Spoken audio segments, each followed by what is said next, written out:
وبركاته. هنركب في عربية الضايع النهاردة دي كاسيت 4060 دبل بيز وكاميرا بوينت، سماعات 300 واط كينوود مقاس 16 وسماعتين 700 كينوود. الزر قديم. نبص على السماعة الكاسيت كده في العربية داخل لجوه وحالته والبلا والكاسيت ده قديم خالص، هو بايونير بس عدى وفات عليه. بص على السماعات،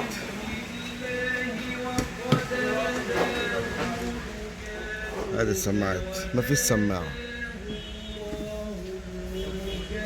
مفيش سماعة خالص. وهركب كل ده وانا راجع معاكم تاني. سماعتين 700 وسماعتين 300 تاني، 4060 دبل بيز كاميرا بوينت.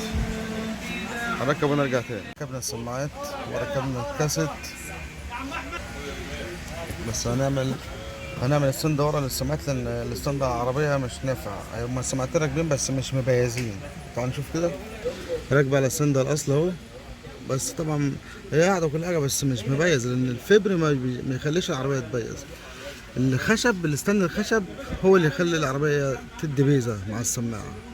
لازم ستاند. هنركب الستاند بعد كده ان شاء الله في مرة تاني واعمل لكم ايه، واوريكم الفيديو بتاعه. صلينا قبل الفطار في النور ده، شايفين النور ده؟ في عربية فرنيتشر.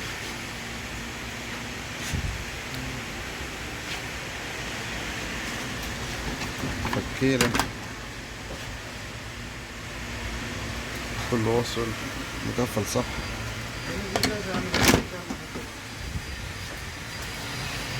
مدخلين الكابل من هنا اهو.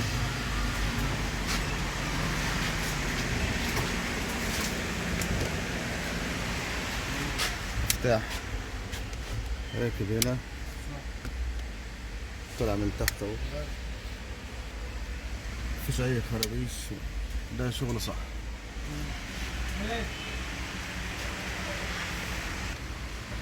ومعانا الكينج واحد بس، عم احمد الحيري. ازيك يا عم احمد؟ كل سنه طيب. طيب يا حماده. ايوه دي عربيه هي اساسيه يا باشا. وهذا الشغل وهذا الشغل اللي بعد الايه، بعد التركيب. ده التسلية قبل الفطار. رمضان كريم. تويوتا فورنيتشر.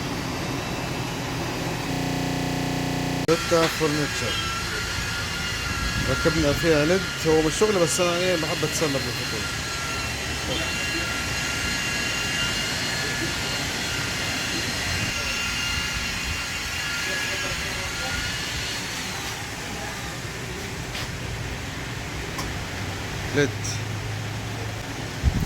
ليد في فورنيتشر. ما تنسوش اللايك والسبسكرايب وتفعيل الجرس. معاكم محمد الجي.